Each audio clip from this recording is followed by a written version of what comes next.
Hello and welcome to Council Recap, where we take the content of the City Council meetings and give you the breakdown. I'm Kayla Moeller.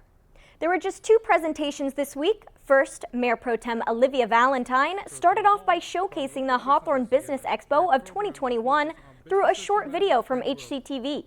And then she presented certificates of appreciation for business owners and panel presenters, as well as the entertainers who participated in the event. Next, the council gave recognition to Kathleen Fearborn for her 100th birthday.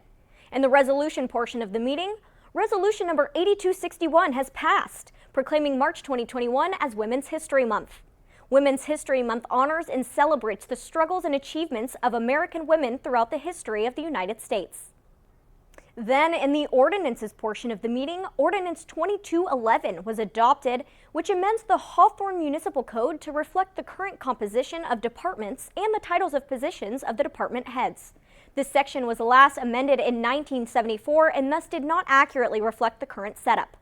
Ordinance 2214 had its first reading and would add a new chapter to the municipal code to provide that the Sun and Venus rooms at the Memorial Center be made available for use as voting centers during consolidated elections. And lastly, Ordinance 2217 also had its first reading, and this would replace a chapter of the Hawthorne Municipal Code dealing with floodplain management regulations as it pertains to future developments, and it would comply with the National Flood Insurance Program. Next, in the general matters portion, the City Council participated in a ranking exercise to vote for items that they consider top priority for the city. The top three agreed upon priorities were development standards review and update, economic development programs, and homelessness. There were 10 total agreed upon items. The next 7 are shown as you can see on your screen. These items will be used to create a proposed budget for the fiscal year 2021 to 2022. The City Council discussed a proposal that would allow the city to utilize its CDBG-CV funds to implement a COVID-19 emergency business assistance program. The program would provide grant assistance to microenterprises and small businesses adversely affected by the pandemic. At the City Council meeting held February 9th, 2021, Council requested that staff provide a draft request for proposal that seeks the services of a cannabis consultant in order to review, comment, and provide further direction before sending out the final RFP. City Council then approved to receive and file a report for the mid-year 2020 to 2021 fiscal budget report. The report includes various sources of the city's revenue. And the city's manager consent calendar had a few items this week as well. First, General Manager of Republic Services Tanya Griffin was appointed to serve on the South Bay Workforce Investment Board as representative of the private business sector in Hawthorne. Next, an agreement between the City of Hawthorne and the City of Gardena was ratified for supplemental law enforcement services. This will provide medical director services to the City of Gardena's police department and be overseen by Hawthorne Police Department in regards to things like CPR, first aid, and other medicine training. City Council approved a purchase order to Hadronex Inc. DBA Smart Cover Systems.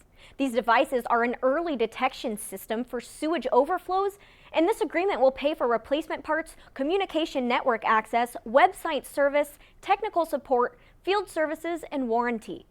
City Council approved a change purchase order to South Bay Ford. The increased amount authorized in the vendor's existing purchase order will cover expenses related to maintenance services for city-owned vehicles and equipment. Also approved by the City Council was a purchase order to California State Water Resource Control Board.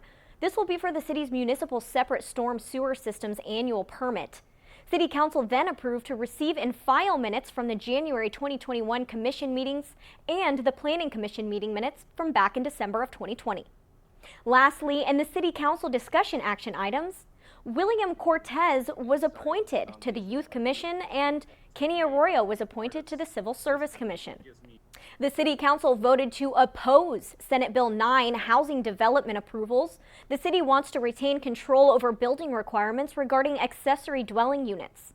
The City Council also voted to oppose Senate Bill 10, which would allow development of 10 units per parcel of land. Again, the city wants to retain control over housing and development relating to land use.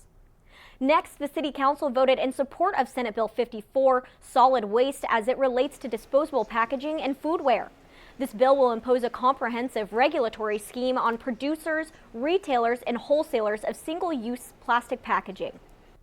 The City Council also voted in support of Assembly Bill 34, Communications Broadband for All Act of 2022.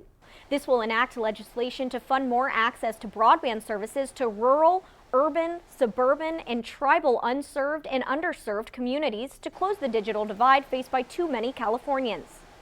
Assembly Bill 14 was also supported by City Council. This bill under Communications California Advanced Services Fund will require educational agencies to report their students' estimated needs for computing devices and internet connectivity for at-home learning. Well, that's it for the meeting this week. Thanks so much for joining us for Council Recap. Remember, you can always watch City Council meetings in their entirety by going to www.youtube.com and searching for Hawthorne Community Television. Stay safe and healthy, and we'll see you next time.